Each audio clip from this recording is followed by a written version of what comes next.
Bienvenidos a este viaje.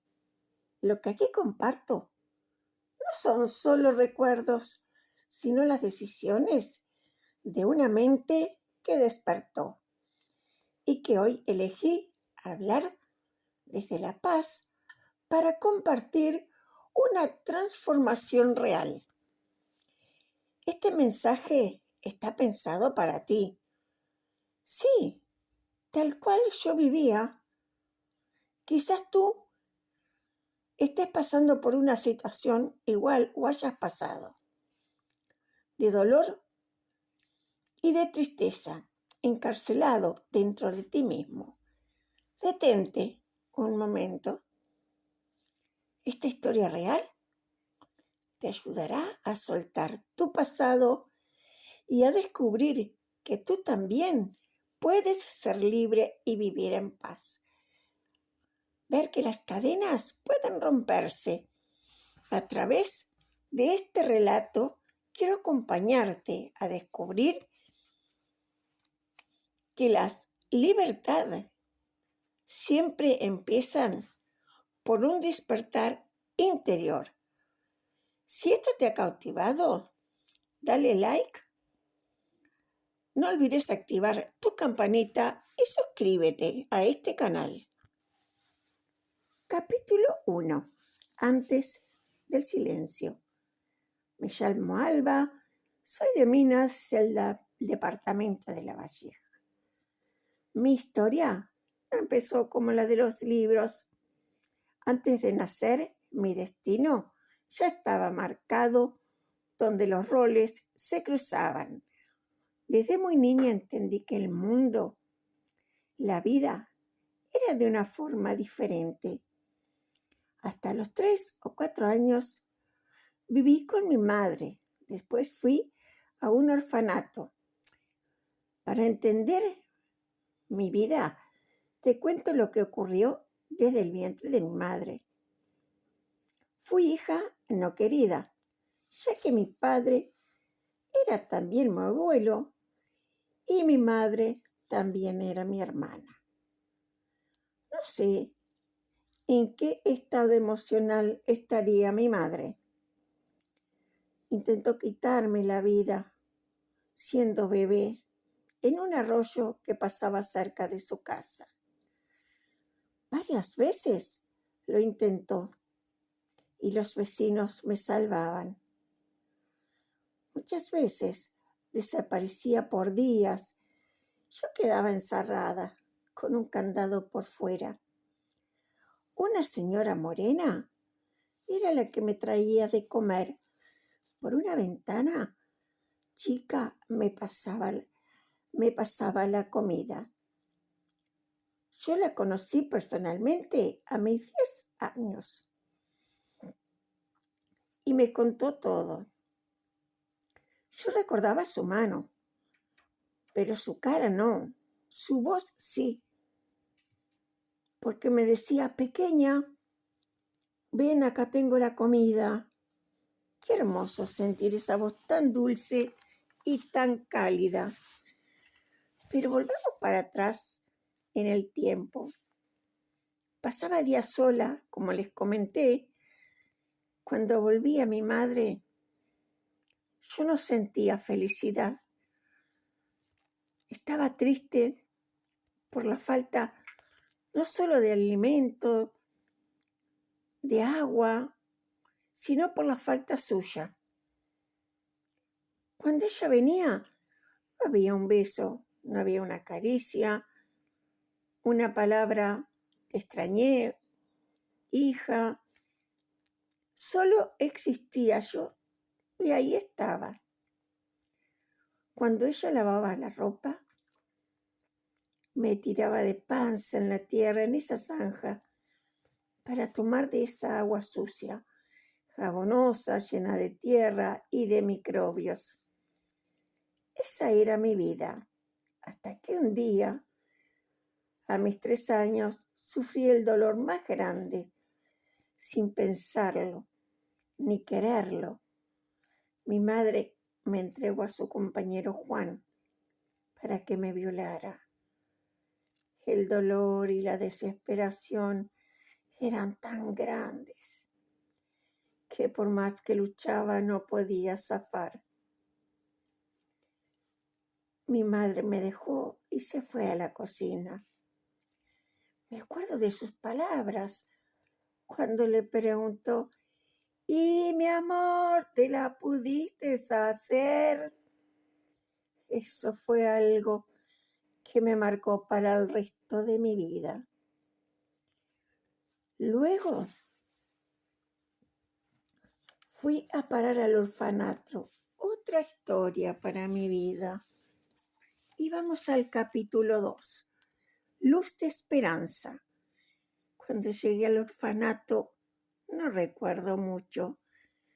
Quizás sea debido a lo vivido anteriormente. Era como que si yo hubiera empezado a poner una barrera invisible en mi mente. Recuerdo muchos niños, no jugaba con nadie, solo me sentaba en silla y pasaba todo el tiempo ahí. Me levantaba cuando nos llamaban a comer, después a cestear, a levantarme, merienda, sentarme otra vez a la silla y después la cena y a la cama. Así transcurrían todos los días. Nadie te miraba con amor, solo frialdad, hasta que un buen día me llevaron con la directora y me dijo: «Te vas a vivir con esta familia». Yo no los conocía, no los conocía. Nunca los había visto. Era un día de invierno, pleno agosto. Vestía un vestido fino, una camperita y unas zapatillitas. Cuando subimos a la camioneta, me envolvieron en un poncho de paño. Vivían en el campo. Me sentía extraña, demasiado rara, gente que no conocía.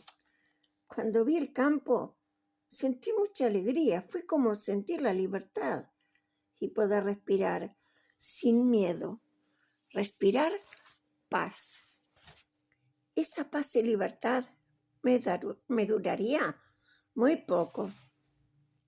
Emma, la señora, me dijo: «Yo no te quiero. Te saqué del hogar porque a mi esposo le gustan las niñas». Ya que con lo vivido anteriormente, mi cuerpo había formado una caparazón en mi piel de mugre y costra. Mi piel era negra como el carbón. Con el tiempo, toda esa caparazón fue cayendo y apareció mi propia piel. Volví a bajar otro poco más la barrera invisible que me acompañaba. También criaban otro chico que quizás tendría entre 19 y 20 años. Un día ese joven llamado Leonardo me violó nuevamente en los baños. Los baños eran afuera, como se usaba en campaña. Yo gritaba, pero Emma no aparecía. Cuando llegó, ya todo estaba hecho. Llegó con una escoba para correrlo. Otra vez sufrimiento, miedo, desesperación y traición. Otra vez se hizo más intenso, más fuerte esa caparazón ya existente. Al año nos fuimos a vivir a la ciudad, ya que tenía que empezar la escuela y ahora comienza otra etapa de mi vida. Bueno, seguimos con el capítulo 3, Salvación. Bueno, ya llegamos a la ciudad. Sería este mi gran cambio. Habría la posibilidad de no tanto sufrimiento. Me acuerdo que fuimos a la iglesia. Ahí sentí protección, algo diferente, una paz, alegría que me envolvía por dentro. No tenía idea qué era. En un momento escucho estas palabras. Dios te ama. Me pregunto, ¿y quién es Dios? Nunca había escuchado esas palabras. Lo que sí sentí cuando dijo, Dios te ama, correr una electricidad en todo mi cuerpo. Es como cuando el que se está ahogando da su último manotón y dice, esta es la mía. Eso sentí yo y me aferré a esas 3 palabras. Dios te ama. A los días escucho sobre los mandamientos y me tomé de algo que me pareció muy importante. Ama a tu prójimo como a ti mismo. Honra a tus padres para que te vaya bien en la vida. Los sentí muy poderosos. Habían más mandamientos, pero para mí era la soga que me mantenía en la orilla sin hundirme. Fue y es mi salvación, aunque mi escudo seguía abajo. Ya que con Emma no se terminaba nunca el sufrimiento. A su esposo llamado David le decía papá, un hombre íntegro, de gran respeto, un ejemplo de persona, de admirar. Para Emma yo no era nada, ni nadie. Mi viejo nunca se enteró de la crueldad de su señora. Siempre callé. Me tenía que ocupar de limpiar la casa, de ayudar en la cocina, de hacer la quinta, los mandados. Me inscribieron en una escuela que quedaba a 5 cuadras. Iba y venía sola. Eso sí, 5 minutos antes de entrar a clase, Emma me mandaba corriendo repecho arriba para que llegara en hora. Lo hacía para que yo no hablara con nadie, ni con mis compañeras, ni con nadie de allí. Cuando salía, tenía que correr esas 5 cuadras nuevamente, ya que si llegaba 1 minuto tarde, era paliza en fija. Ahí ella me insultaba, me decía de todo, por eso era mi aflicción de llegar antes de que caducaran esos 5 minutos.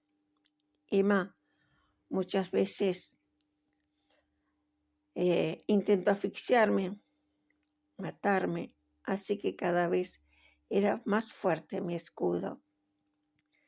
Ahí en la ciudad volví a violarme el chico que criaba.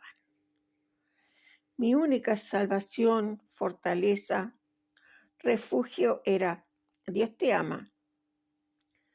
Si llegaste hasta acá, es porque algo te atrapó y cautivó. No te la pierdas. Esta no es historia, son hechos reales, auténticos. No es ficción. Seguimos con el capítulo 4, el silencio. Seguimos con este testimonio de vida real. Desde los 6 años hasta los 17, que fue querer volver a dar el manotón del ahogado sin tener con quién hablar ni poder expresar lo que sentía. No decir, me quiero poner esta ropa. Fuera del maltrato también debía dejar que hablaran y eligieran por mí. Con mi viejo, que era el que me mimaba sin que Emma supiera. Él me traía un caramelo o un bizcocho y me lo daba a escondidas. Y me hacía señas para que me fuera y lo comiera sin que lo viera. Todo en secreto, rodeado de misterios, tristeza, frustración. Mentalmente me tomaba de las palabras que tenía grabadas a fuego en mi mente, corazón y espíritu. Dios te ama. Esas palabras me mantenían a salvo. Era mi salvavidas, mi fortaleza y refugio. Me mantenían a flote de las aguas turbulentas. Los domingos era mi respiración. Con mi viejo hacíamos asado a las brasas debajo de un árbol de higuera. Esos eran mis días más felices, ya que al estar mi viejo querido no había presión. Por más que Emma quería que hiciera las cosas de la casa, él me defendía y le decía: hoy está conmigo, déjala tranquila. Él notaba mi nerviosismo y me decía: tú tranquila. De tarde salíamos en su auto a tomar mate a los tres, pero mi tensión era más relajada, más tranquila. Podía sonreír y correr como niña. A los 17 años conocí a un chico, a Sergio. No sabía cómo decirle a Emma. Un día me armé de coraje esperando recibir alguna bofetada, pero no fue así. Se quedó callada y después me dijo: bueno, que venga el lunes cuando tu padre no esté, a las 3 de la tarde. Llegó el lunes y ahí estaba, en hora. Habló con Sergio y media hora pude hablar con él.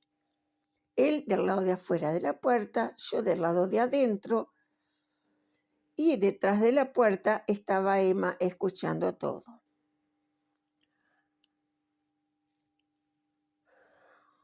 Después lo dejó entrar. Al tiempo, nosotros nos sentamos en un sillón, uno en cada punta, y Emma frente a nosotros. No podíamos tocarnos, no podíamos darnos la mano tan siquiera, absolutamente nada. Llegó un día que cuando él llegaba siempre me encontraba llorando por todas las cosas que me decía Emma: tú no sirves, tú eres una inútil, tú esto, tú lo otro. Y me propuso casarnos.